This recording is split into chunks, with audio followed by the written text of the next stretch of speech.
बिस्मिल्लाहिर्रहमानिर्रहीम। चैप्टर 9 हमने स्टार्ट किया हुआ है। क्लास 9 बायोलॉजी है। चैनल्स बायोलॉजी में डीजी है।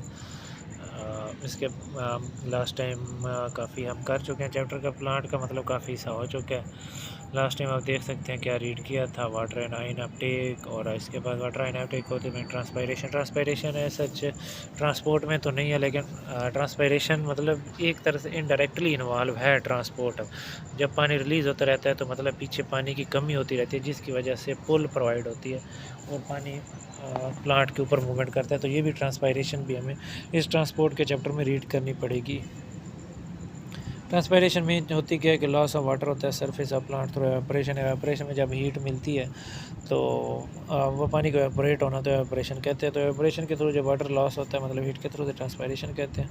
तो ये डेफिनेशन है। और this loss maker through the stomata, main ये है कि स्टोमेटा के थ्रू होती है, या फिर क्यूटी सेल, लीफ, एपिडर्मिस, नीचे बिहाइंड द क्यूटी सेल भी होते हैं, या फिर एक स्पेशल पोर होते हैं कि लेंटी सेल पे स्टेम और स्टेम प्लांट जो बड़े प्लांट होते हैं, स्टेम उनकी जो तना होता है नीचे वाला बड़ा वाला, उसमें भी लेंटी सेल्स होल होते हैं, लेकिन सबको अलग अलग नाम दिया हुआ है स्टोमेटा प्लांट्स की। और नीचे सरफेस पे एपिडर्मिस, कुछ लीफ के जो एंड ऑयल सरफेस उसमें क्यूटी सेल्स भी प्रेजेंट होते हैं, और या फिर स्टेम ऑफ सम प्लांट्स मतलब लेंटी सेल भी प्रेजेंट होते हैं। वो ट्रांसपिरेशन ज़्यादातर जो ट्रांसपिरेशन का मेजर रोल कहाँ से होती है, स्टोमेटा ट्रांसपिरेशन होती है, मतलब स्टोमेटा के थ्रू होती है। The mesophyll cell leaf provide large surface area for evaporation of water. अच्छा, मीजोफिल सेल जो होते हैं स्टोमेटा के आस मतलब जो गेट का काम कर रहे होते हैं मीजोफिल सेल होते हैं, वो लार्ज सरफेस एरिया प्रोवाइड करते हैं कि पानी एवपोरेशन हो। Water is drawn from the xylem, पहले मीजोफिल सेल में आ जाते हैं। From wet come out and make a water film on the cell wall of the meso cell, जाके एक मतलब मीजोफिल सेल के आसपास make a water film on the cell wall, या फिर सेल वॉल मतलब एंड वाली जो वॉल है उसके आसपास मतलब सराउंडिंग में एक लेयर सी पानी की बन जाती है जब जाइलम से पानी आता है मीजोफिल सेल के।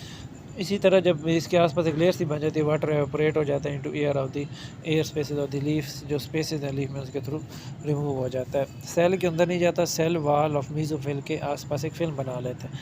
Water vapour through diffuse from air pass towards stomata and then pass to the outside cell, water फिर स्टोमेटा की तरफ जाते हैं, उससे स्टोमेटा से फिर आउटसाइड द एयर चले जाते हैं। इजी प्रोसेस है। मेन मीजोफिल सेल जाइलम से आएंगे, जाइलम मीजोफिल सेल होते हैं जो कि स्टोमेटा फॉर्मेशन कर रहे होते हैं, और स्टोमेटा के जो कि मीजोफिल सेल है, जब जाइलम से पानी आता है, जाइलम टिश्यू ने पानी लेके आना है, तो पानी से जो वाटर वेपर्स होते हैं वो मीजोफिल सेल के आसपास एक लेयर से थिन फिल्म सेल वाल के आसपास थिन लेयर ऑफ वाटर बना लेते हैं। जब उन्हें हीट मिलती है या फिर जब उनका टेम्परेचर इतना हाई होता है और वो एवापोरेट हो जाते हैं उसी स्टोमेटा के through. Opening and closing stomata regulate कौन करता है, मैंने आपको बताया ना, ये देखें मीजोफिल सेल, बिल्कुल inner layer mesophyll cell.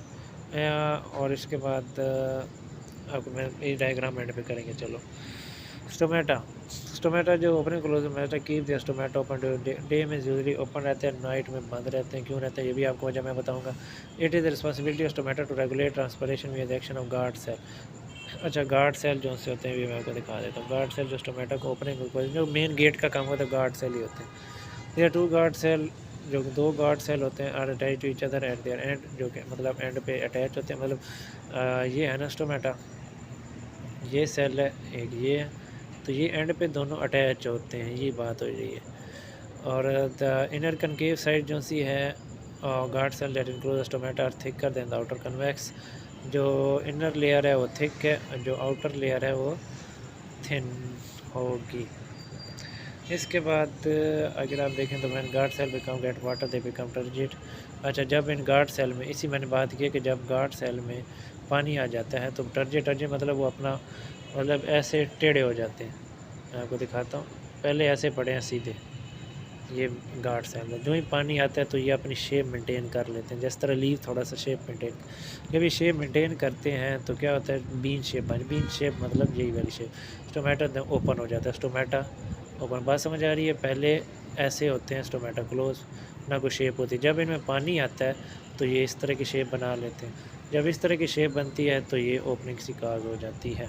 Main चीज़ इसमें यही कॉन्सेप्ट है। When the guard cell loses water, जब पानी लूज़ करते हैं फ्लैसेट उनकी तरतीब ख़त्म हो जाती है, और इनर साइड जो सी है वो टच ईच अदर, स्टोमेटा क्या हो जाता है, क्लोज हो जाता है। चलो उससे concentration student guard cell possible for opening है। मेन तो ये था कि स्लूट की कंसनट्रेशन या ग्लूकोज गार्ड सेल में देखा जाए तो वही होता है। लेकिन रिसेंट स्टडी में ये देखा गया है कि जो लाइट का है movement of the potassium ion from epiderm, एक तो ये था कि पहले सल्यूट कंसनट्रेशन होती थी डे टाइम, मतलब फोटोसिंथेसिस होती थी, सल्यूट बन रहा होता था, ग्लूकोज बन रहा होता था, तो डे टाइम स्टोमेटो ओपन रहता था, मतलब पानी इंटर होता रहता था। रात को फोटोसिंथेसिस होती ही नहीं है तो गार्ड सेल में ग्लूकोज नहीं बनता, जब ग्लूकोज नहीं बनता तो वाटर इंटर नहीं होता और सेल जो सा फ्लैसिड रहता है, टर्जेंट नहीं बन पाता जिसे ओपन। लेकिन एक स्टडी में ये भी आया है कि जो पोटेशियम आयन है, जो एपिडर्मल सेल है, जो एंड ऑफ सेल है, वो गार्ड सेल में इंटर हो जाते हैं और वाटर फ्लो थी आयन तो इंटर द गार्ड सेल। इसी आयन के साथ वाटर की मूवमेंट हो जाती है, इस वजह से वो टर्जेंट हो जाते हैं गार्ड सेल। इस तरीके इनकी स्टोमेटो ओपन हो जाता है डे पर, से गार्ड सेल में ग्लूकोज है बिकम हाइपरटोनिक। लेकिन अगर डे की बात भी जाए तो ग्लूकोज भी दिन को बनता है, उस वजह से भी tetras of water stay in the पानी उसी में रहता है क्योंकि ग्लूकोज कंसनट्रेशन फॉर्म हो रही होती है। At the end of the day potassium ion flow back to the guard cell to epidermal cell. Potassium ion वापस आयन के साथ वाटर की मूवमेंट होती है, आयन जहाँ पे ज़्यादा होते हैं वहाँ पे सल्यूट कंसनट्रेशन ज़्यादा हो जाती है।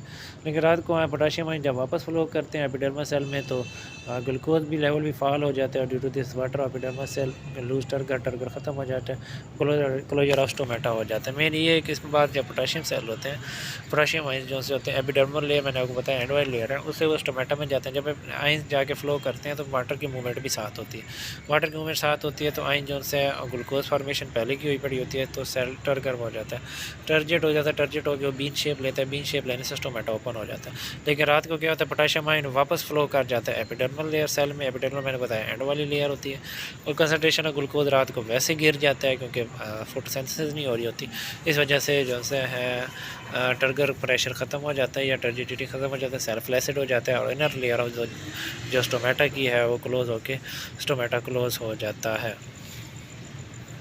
इस बार इंशाल्लाह नेक्स्ट लेक्चर में हम रीड करेंगे। लेकिन आप ये देख लें ना गार्ड सेल मेन इसमें ये स्टोमेटा क्लोज्ड है क्योंकि टर्जिडिटी ख़त्म है और इसमें टर्गर प्रेशर एक बीन शेप बनने की वजह से ओपन हो चुका है stomata. Factor in the rate of transpiration भी इंपॉर्टेंट है, क्वेश्चन आता है तो इंशाल्लाह नेक्स्ट लेक्चर में रीड करेंगे। अल्लाह हाफिज़।